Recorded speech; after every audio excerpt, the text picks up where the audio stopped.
If you're behind on your mortgage here in Orlando, or you can feel that you're about to be, I just want you to hear the most important thing first. You are not out of options, and you're not out of time. Not yet. Right now, you're probably getting the letters, maybe the phone calls, that envelope you don't even want to open, and the easiest thing in the world to do is nothing. Just freeze and hope somehow it sorts itself out. And I understand that. But that one move, doing nothing, is the only move that actually takes your choices away. Because here's what most people in your shoes don't realize. In Florida, you have more time and more ways out than the panic in your chest is telling you right now.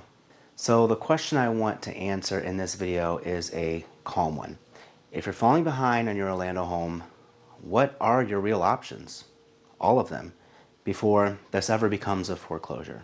I'm Chad Gibson with the Dreamtown Homes Team here in Orlando, Florida. I've lived here about 16 years, and before real estate, I spent years as a professor, so honestly, teaching this stuff is still pretty much how I work. And I want to be really clear about my job in this video. I am not here to list your house. I'm here to help you look at every option and figure out which one is actually the right one for you. Even if the right answer turns out to be one where I don't sell anything at all.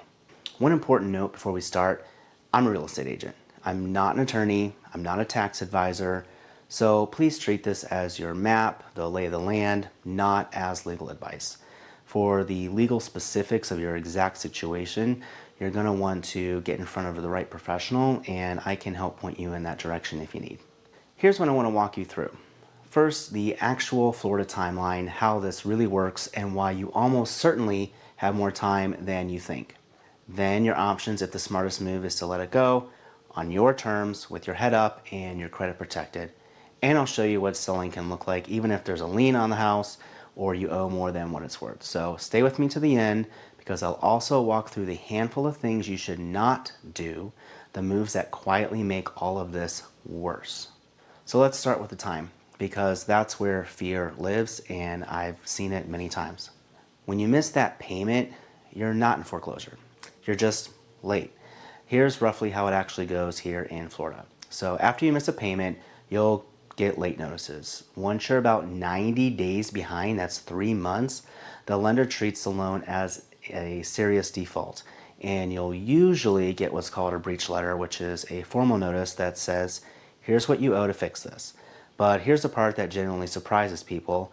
Under federal rules, your servicer generally cannot even start the actual foreclosure until you're more than 120 days past due. So that's roughly 4 months before the lawsuit can even begin. And Florida is what's called a judicial foreclosure state. So that means the lender can't just come and take your house away. They have to file a lawsuit and take you to court. Once they file, you can get time to respond, and that whole court process, start to finish, commonly takes anywhere from several months to well over a year. They move slowly. Okay, let's put your options into 2 piles. Pile 1, you want to keep the house. Pile 2, the smartest and least painful move is to let it go on your terms. So hear me out on this. Neither one of those options is failure. Now, I'm not telling you this so you'll relax and do nothing. Please don't do that. I'm telling you so the panic can come down a notch because panic is what makes people freeze or make bad snap decisions that they cannot undo. You have a window here. We're talking weeks and months, not minutes. The whole point is to use that window on purpose. And here's one more thing that gives people real hope. In Florida, you generally have the right to reinstate your loan.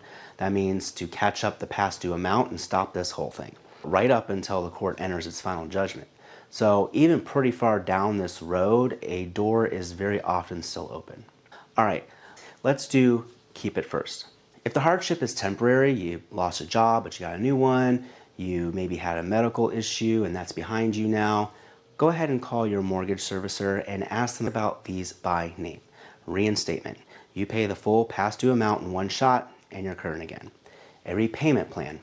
They spread what you owe across your next several payments so you catch up over time. Forbearance. They pause or lower your payments for a stretch while you get back on your feet. Just know that those paused payments don't vanish. You settle up on them later. And a loan modification. This is where they actually change the terms of your loan, stretch it back out, lower the rate to bring the monthly payment down to something you can actually live with. And here's a free resource most people have never heard about: HUD-approved housing counselors. They're actually free. They're not trying to sell you anything, and they'll help you talk to your mortgage servicer and understand your letters. I'll drop that link in the description below. Please use them. Now, pile two. And I want to reframe this one completely because this is where I see the most shame and the most relief once that shame lifts. If keeping the house isn't realistic, the payment doesn't fit your life anymore, then selling is not giving up. For a lot of homeowners in Orlando right now, selling is actually the cleanest, most powerful move you have, and here's why. This is the part people in crisis forget. You might have real equity in this house. Think about it.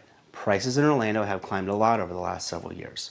And if you've owned for a while, there may be tens of thousands of dollars of your money sitting inside that home. If you sell before a foreclosure, that equity is yours. You get to walk away with a check instead of a wreck on your credit. If you let it go all the way to foreclosure instead, you can lose that equity and take the credit hit on top of it.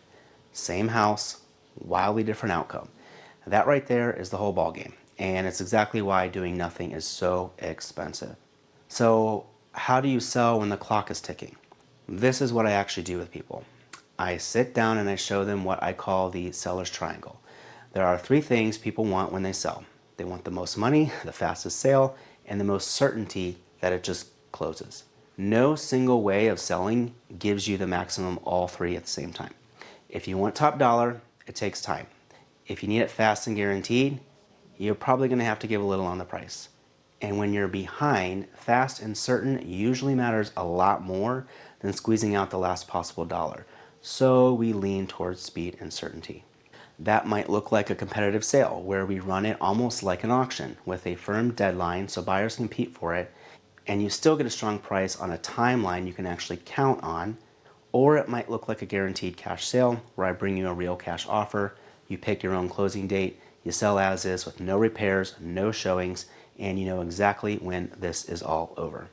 Yes, that's usually a little less than full retail, but for someone who needs certainty more than they need the last few $1,000s, that peace of mind is the entire point. So which one is right for you depends completely on you.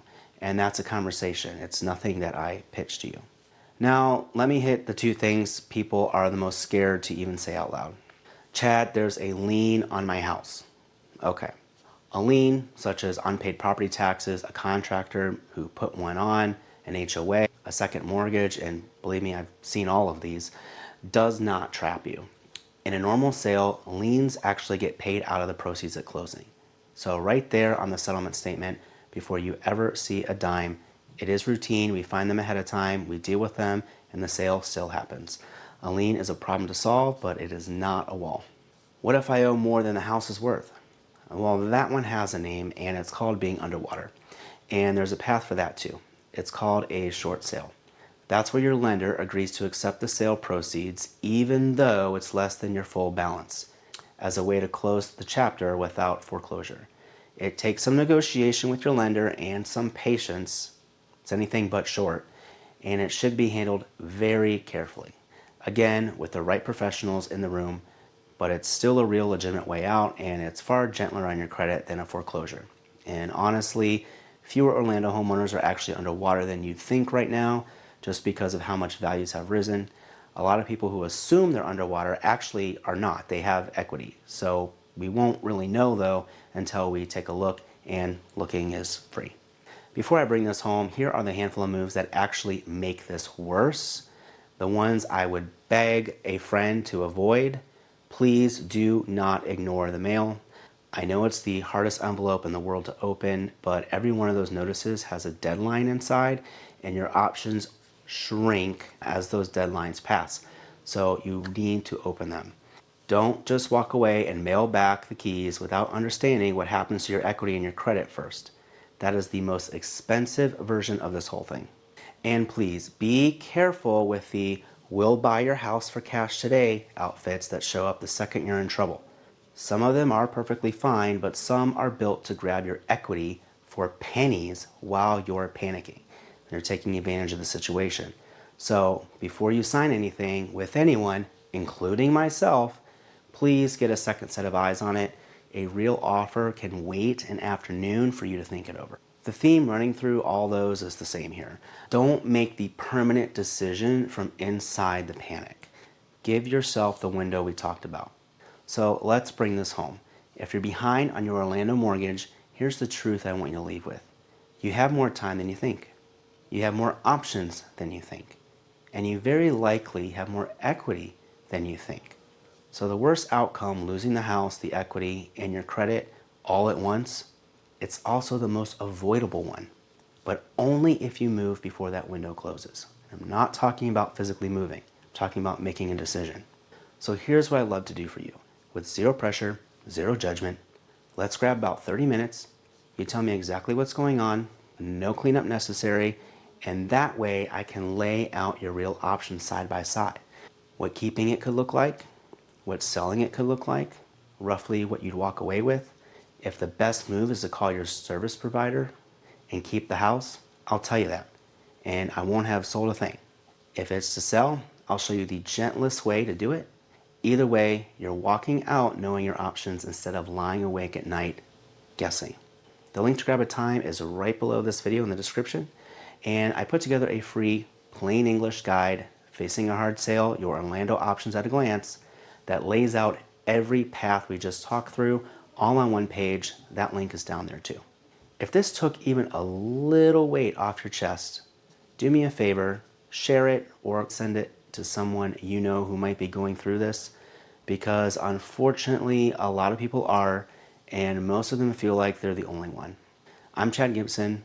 Whatever's going on, it's going to be okay. And whenever you're ready, let's unlock the door to what's next. I'll see you in the next one.